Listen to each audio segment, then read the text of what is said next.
مٹا دے اپنی ہستی کو اگر کچھ مرتبہ چاہے، مٹا دے اپنی ہستی کو اگر کچھ مرتبہ چاہے، کہ دانہ خاک میں مل کر گل و گلزار ہوتا ہے۔ جب تک دانہ زمین میں اپنے آپ کو مٹائے گا نہیں، اس وقت تک اس کو پھل نہیں لگ سکتا، درخت نہیں بن سکتا۔ اسی طرح انسان کی بھی یہ کوشش ہونی چاہیے سالک کی، کہ وہ اپنے آپ کو گمنامی کی زمین میں دفن کر دے۔ مقصود یہ ہے کہ دل میں شہرت کی تمنا ہونا، میں پہچانا جاؤں، میری تعریف کی جائے، یہ چیز اللہ تعالیٰ کے راستے میں رکاوٹ ہے۔ سالک کے اندر یہ چیز نہیں ہونی چاہیے، کیونکہ یہ میں ہے، اور اس تصوف کے راستے میں تو میں کو مٹانا ہوتا ہے۔ لہذا کوشش یہ ہونی چاہیے کہ کوئی عمل ایسا نہ ہو جس سے کہ اظہار ہو میں پنے کا۔ ایسے رہے کہ انسان جتنا اپنے آپ کو چھپا سکتا ہے چھپانے کی کوشش کرنی چاہیے۔ ہمارے اکابر چھپنے کی بجائے چھپنے کو ترجیح دیتے تھے، چھپنے کی بجائے چھپنے کو ترجیح دیتے تھے۔ آج تو بڑے بڑے اشتہارات اور بینر اور کیا کیا ایڈورٹائزمنٹس ہوتی ہیں۔ ہاں کرنے والے کر رہے ہیں، مگر دل کی چاہت یہ ہو کہ مجھے نہ پہچانا جائے۔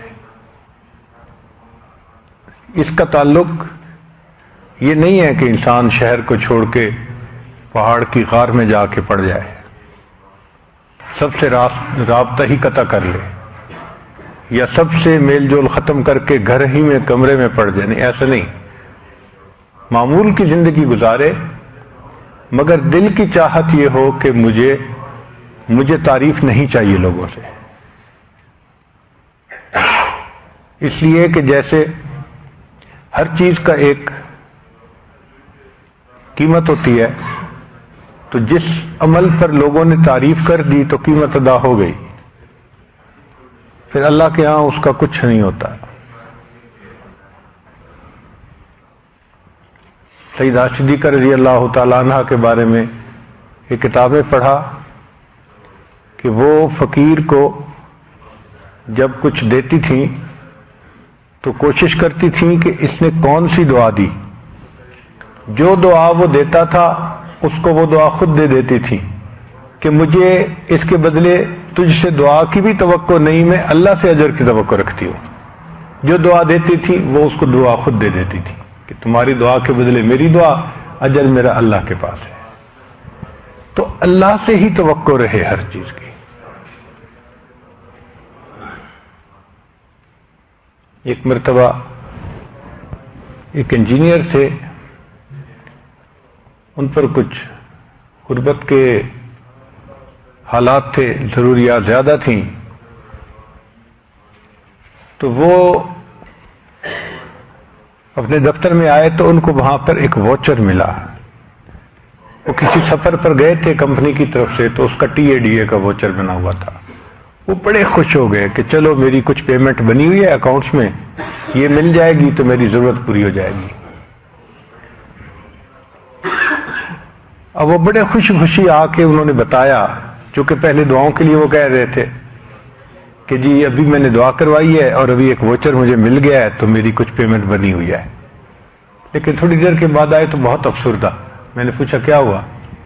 کہنے لگے جی کہ میں تو سمجھا کہ واچر پہ اتنے پیسے بنے ہوئے ہیں مجھے مل جائیں گے، جب اکاؤنٹس برانچ میں گیا تو انہوں نے کہا یہ تو پیڈ آف ہے، یہ تو آلریڈی پے ہو چکا، اب ہمارے پاس اس کا کوئی حساب نہیں ہے۔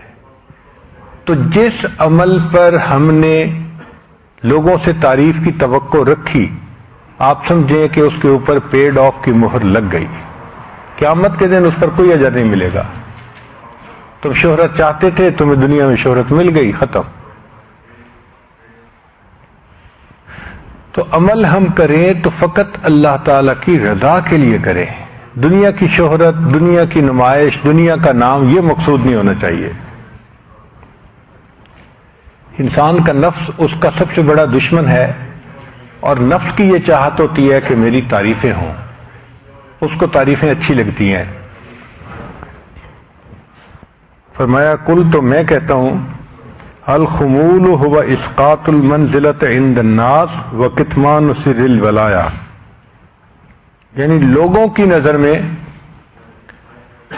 بندہ ایک عام بندہ ہو مگر اللہ کی نظر میں وہ خاص بندہ بن جائے۔ اس لیے ہمارے اکابر اپنے اعمال کو چھپاتے تھے، پتہ بھی نہیں چلنے دیتے تھے، یہاں تک کہ بیوی کے ساتھ ایک تکیے پہ سو رہے ہوتے تھے اور ان کی آنکھوں سے آنسو جاری ہوتے تھے اور بیوی کو پتہ نہیں چلتا تھا کہ یہ رو بھی رہے ہیں یہ نہیں رو رہے۔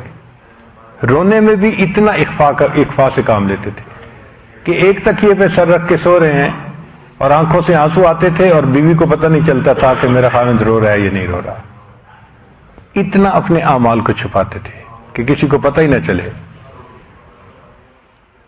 تو یہ گمنامی اللہ تعالیٰ کو بہت پسند ہے۔ جو گمنامی کو پسند کرتا ہے اللہ تعالیٰ اس بندے کو پسند فرماتے ہیں۔ قال بعض الحکماء، بعض حکماء نے یہ کہا ہے الخمول نعمت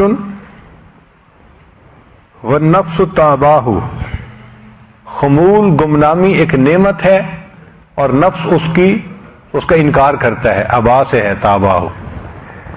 والظہور نقمت، اور شہرت یہ ایک عذاب ہے، والنفس تہواہ، اور نفس کو اس کی خواہش ہوتی ہے کہ ہاں میری شہرت ہونی چاہیے۔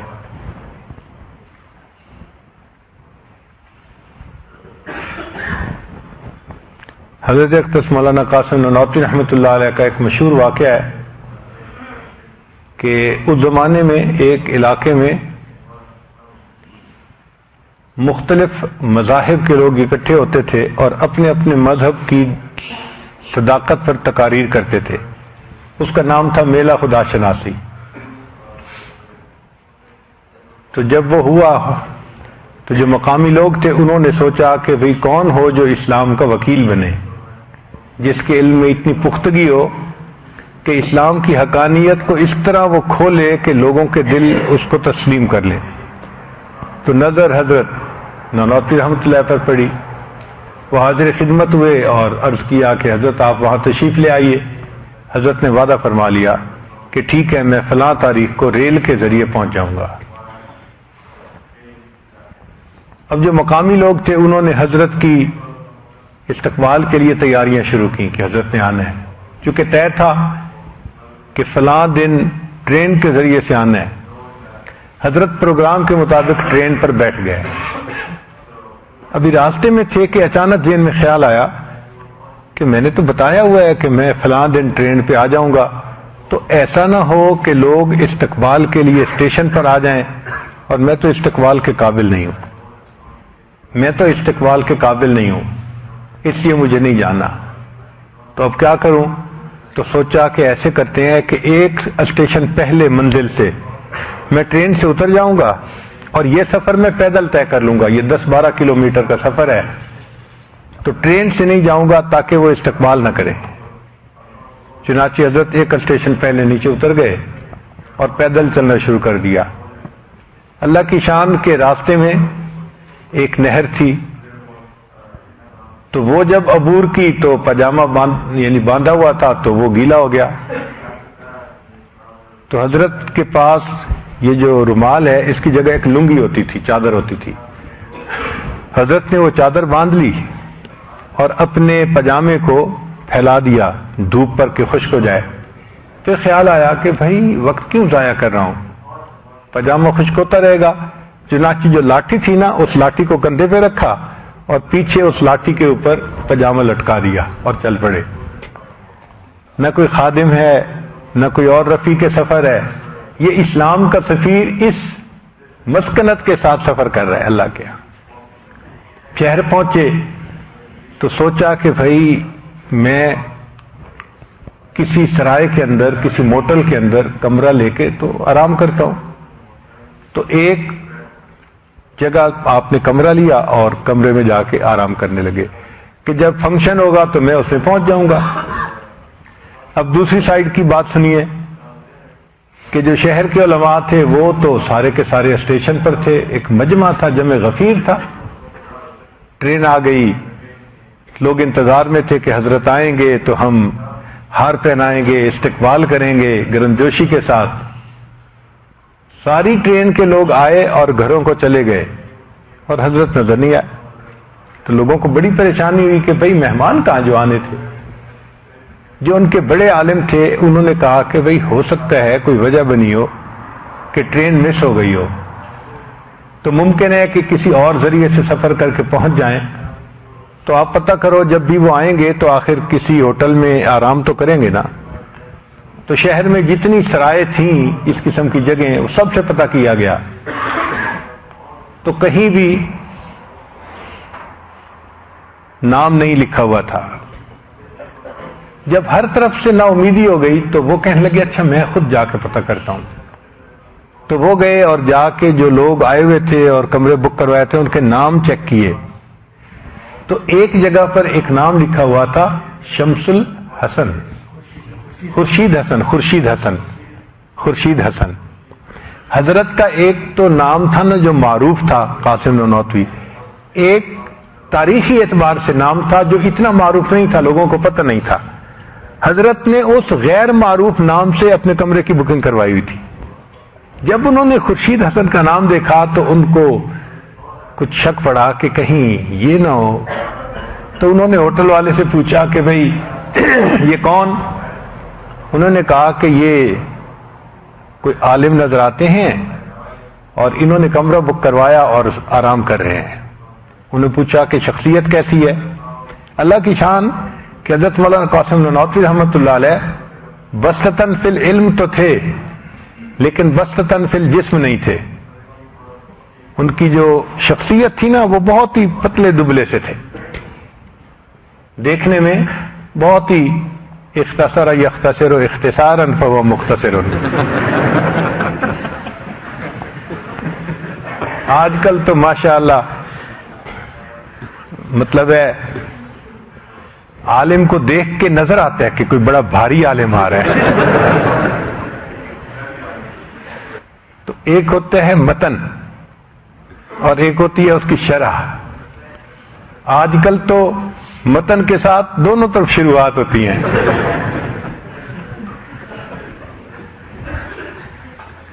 مگر حضرت وہ متن کی مانندی تھے، بس مختصر تھی شخصیت تھی۔ تو جب ان کو اندازہ ہوا کہ بھئی بتانے والا بھی یہی بتا رہا ہے، تو وہ میزبان صاحب آئے اور انہوں نے آ کے دروازہ کھٹکھٹایا۔ دروازہ کھٹکھٹایا تو حضرت نے دروازہ کھولا،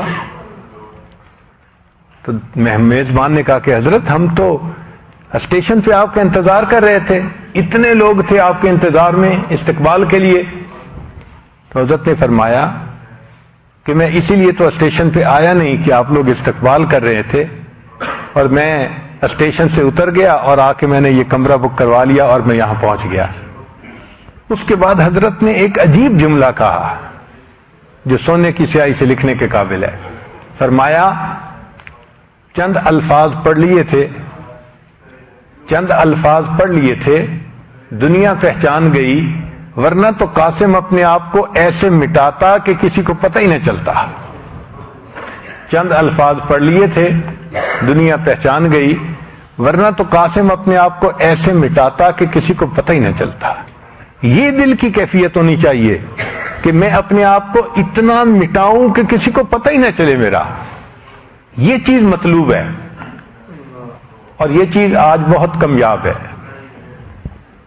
ہر بندہ چاہتا ہے کہ میری یہ بات بھی لوگوں کو بتائی جائے، یہ بھی بتائی جائے۔ اور عجیب دیکھیں کہ ٹھیک ہے اللہ والے اگر کوئی بات کریں اور اپنے حالات بیان کریں وہ تو سمجھ میں آتی ہے، تحدیث نعمت کا نام لے کے اپنے خواب بھی بیان ہو رہے ہیں، حالات بھی بیان ہو رہے ہیں، اور عارفونی یہ اصل میں میسج دیا جا رہا ہے کہ مجھے پہچانو میں کون ہوں۔ تو جو گمنام ہونے والے ہوتے ہیں ان کی زبان پہ ان کی تعریف کبھی نہیں آتی، اس لیے کہ ہم تو تعریف کے قابل ہیں ہی نہیں۔ حضرت خواجہ بہاؤالدین نقشبند بخاری رحمۃ اللہ سے کسی نے پوچھا کہ حضرت کوئی اپنی کرامت بیان کیجئے. فرمانے لگے میری کرامت اس سے بڑھ کر کیا ہوگی کہ اتنے گناہوں کے باوجود اللہ نے مجھے سلامت رکھا ہوا ہے. اس سے بڑی کرامت اور کیا ہو سکتی ہے کہ اتنے گناہوں کے باوجود ابھی میں سلامت زمین پہ پھر رہا ہوں، ورنہ میں تو زمین کے اندر چلے جانے کے قابل تھا. اکابر کے دل کی کیفیت یہ ہوتی تھی، وہ اپنے آپ کو بالکل بے حقیقت سمجھتے تھے اور سمجھتے تھے کہ ہماری تو کوئی قیمت نہیں ہے. اور واقعی ہے ایسا ہی کہ حقیقت کو دیکھیں تو ہماری کیا حیثیت ہے. یہ اللہ کی رحمت ہے.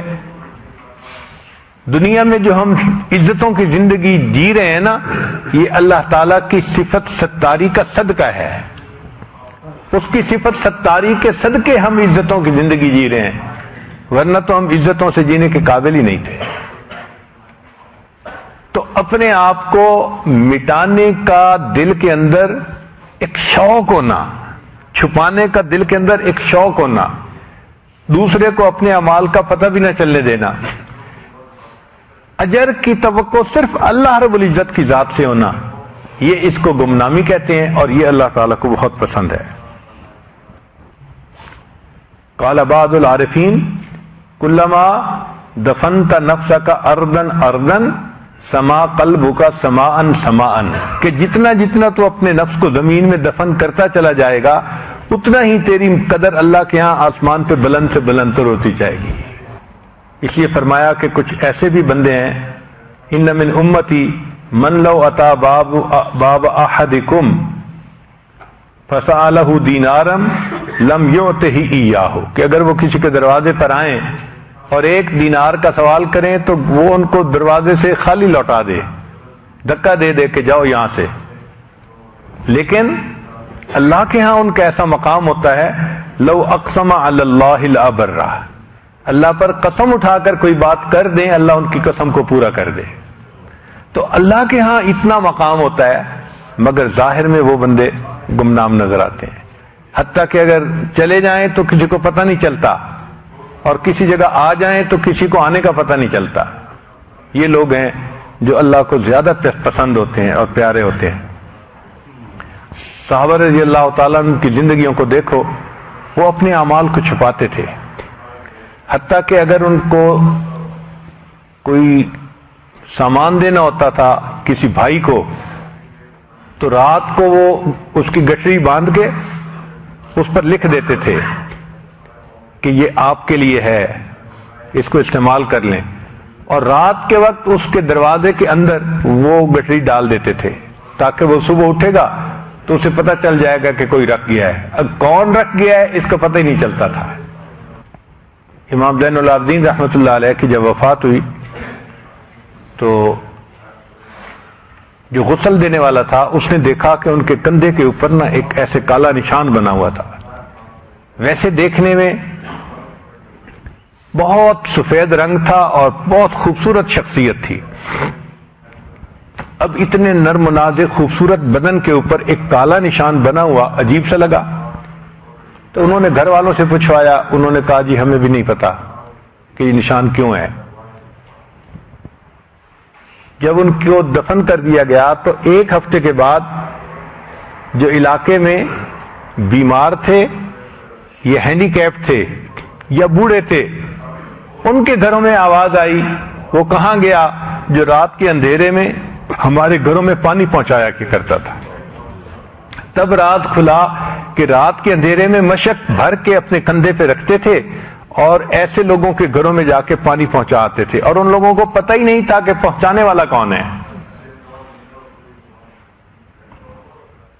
تو اس طرح وہ اپنے اعمال کو چھپاتے تھے کہ زندگی میں پتہ ہی نہیں چلتا تھا کہ یہ کام کرنے والا کون ہے. عبداللہ ابن مبارک رحمۃ اللہ علیہ ایک محدث ہیں، امام اعظم ابو حنیفہ رحمۃ اللہ کے شاگرد ہیں، اور ان کے بارے میں جو جرح و تعدیل کی کتب ہیں ان میں بڑے خوبصورت الفاظ بیان کیے گئے ہیں. بلکہ بعض الفاظ تو ایسے ہیں کہ جو امام بخاری رحمۃ اللہ کے بھی استعمال نہیں ہوئے ان کے لیے استعمال کیے گئے ہیں. وہ اتنے مقبول محدث ہیں اور امام اعظم رحمۃ اللہ کے شاگرد تھے. سفر کافی کرتے تھے. ان کے بارے میں ان کے ایک کلاس فیلو تھے، ان کے یہ کمنٹس ہیں کہ میں نے عبداللہ ابن مبارک کی زندگی کو کئی سال قریب سے دیکھا. میں نے عبداللہ ابن مبارک کی زندگی کو کئی سال قریب سے دیکھا تو میں اس نتیجے پر پہنچا کہ عبداللہ ابن مبارک رحمۃ اللہ علیہ اور صحابہ کرام رضی اللہ عنہم کے درمیان صرف ایک فرق تھا کہ صحابہ کو نبی علیہ السلام کے دیدار کا شرف حاصل تھا اور عبداللہ ابن مبارک کو یہ شرف حاصل نہیں تھا. اس کے علاوہ ان کی اور ان کی زندگیوں میں مجھے کوئی فرق نظر نہیں آتا تھا. اب ایسی زندگی ہو کہ ان کے ساتھی کہیں کہ اتنے سال قریب سے دیکھنے کے بعد میں اس نتیجے پر پہنچا ہوں کہ ان کی زندگی اور صحابہ کی زندگیوں میں کوئی فرق نہیں تھا. تو آپ اپنے گھر سے جب جاتے تھے سفر پر تو راستے میں ایک شہر تھا، وہاں ایک موٹل کے اندر قیام فرماتے تھے. ایک نوجوان لڑکا تھا خدمت پہ جو خدمت کرتا تھا، تو حضرت کو اچھا لگتا تھا نوجوان. ایک دفعہ گئے تو پتہ چلا کہ جی وہ نوجوان نہیں ہے. پوچھا کہاں ہے؟ لوگوں نے کہا جی اس نے کسی سے ادھار پیسے لیے تھے اور اپنی ڈیڈ لائن پہ وہ ادا نہیں کر سکا. اس بندے نے پولیس کو رپورٹ کر دی تو پولیس نے پکڑ کے ان کو جیل میں بند کر دیا کہ جب تک یہ پیسے ادا نہیں ہوں گے ہم تمہیں نہیں چھوڑیں گے. تو وہ تو جیل میں ہے. حضرت کو پتہ چلا تو حضرت کوتوال کے پاس گئے، کوتوال شہر کے پاس، کہ آپ کے پاس یہ نوجوان ہے، آپ نے اسے جیل میں بند کیا ہے، اب یہ کیسے نکل سکتا ہے؟ اس نے کہا جی یا وہ پیسے ادا کرے یا اس کی طرف سے کوئی اور ادا کر دے. مقصد تو یہ ہے کہ جس کا قرض تھا اس کو پیسے ملنے چاہیے. تو حضرت نے فرمایا کہ میں پیسے ادا کر دیتا ہوں ایک شرط کے اوپر. اس نے کہا کون سی شرط؟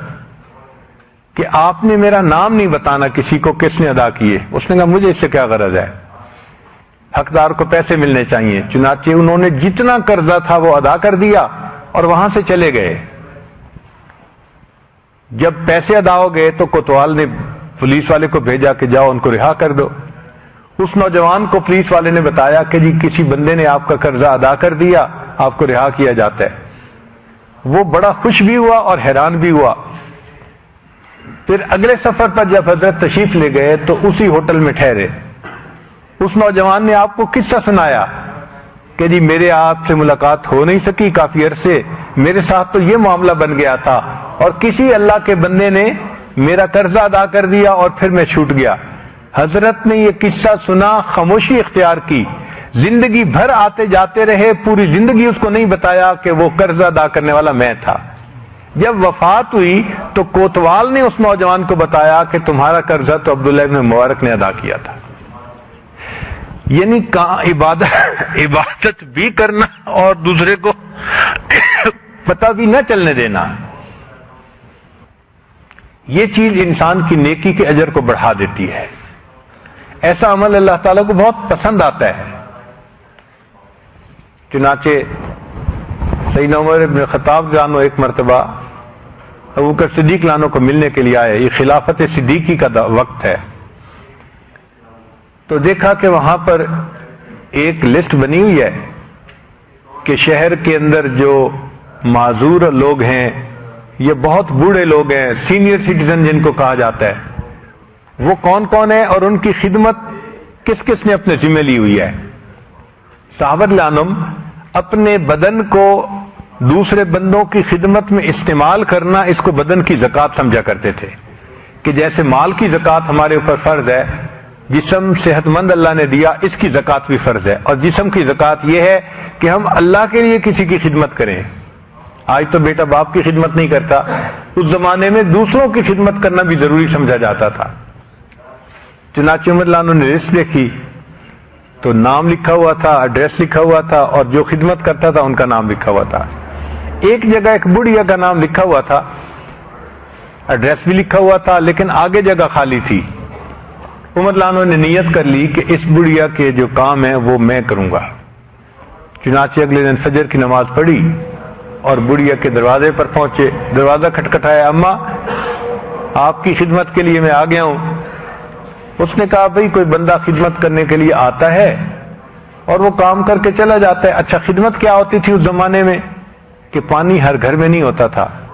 باہر کنویں سے چشمے سے بھر کے پہنچانا پڑتا تھا، تو ایک کام تو یہ کرنا ہوتا تھا، اور دوسرا گھر کے اندر برتن دھو دینا، گھر کی صفائی کر دینا، یہ خدمت ہوا کرتی تھی۔ بوڑھے معذور بندے کو اس میں ہیلپ چاہیے ہوتی تھی، تو کوئی آتا ہے اور خدمت کر کے چلا جاتا ہے۔ پوچھا کہ اس کا نام کیا ہے؟ بھائی نہ نام میں نے کبھی پوچھا نہ اس نے کبھی بتایا۔ اچھا جی اس کی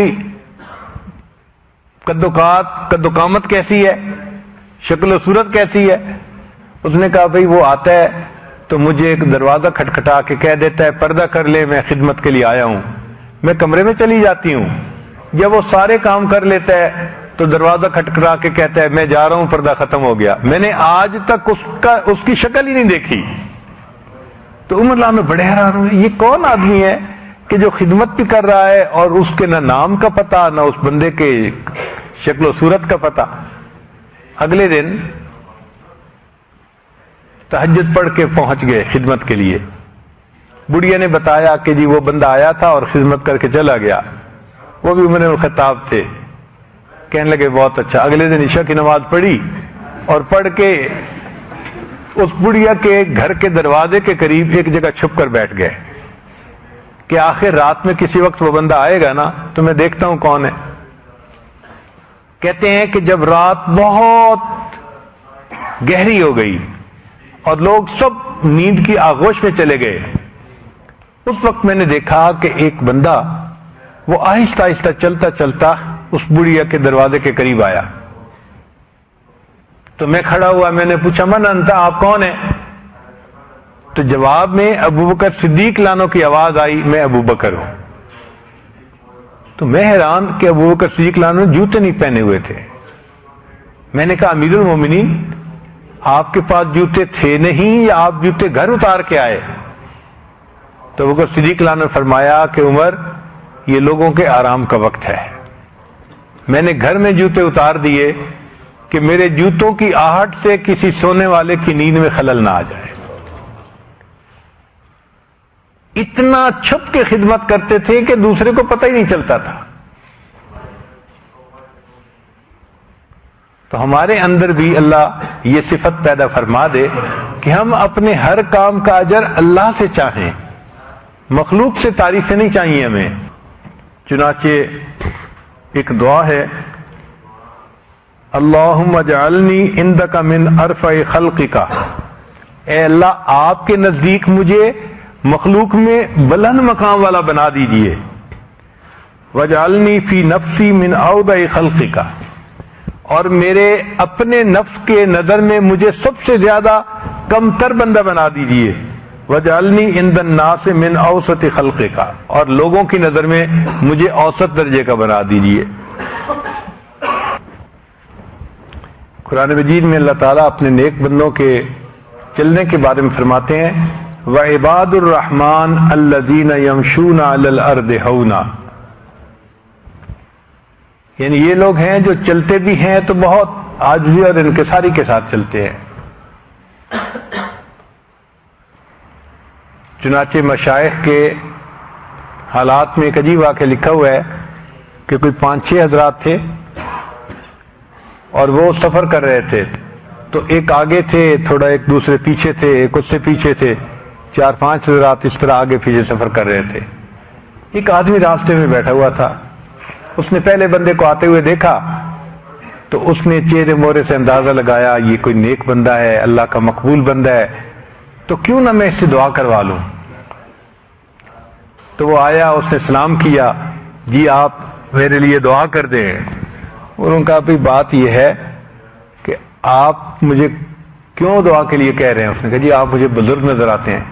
کہنے لگے وہ جو بزرگ ہیں نا وہ تو میرے پیچھے آ رہے ہیں، بزرگ تو میرے پیچھے آ رہے ہیں۔ اس نے کہا اچھا اگر آپ کے پیچھے آ رہے ہیں تو ان سے دعا کروا لوں گا۔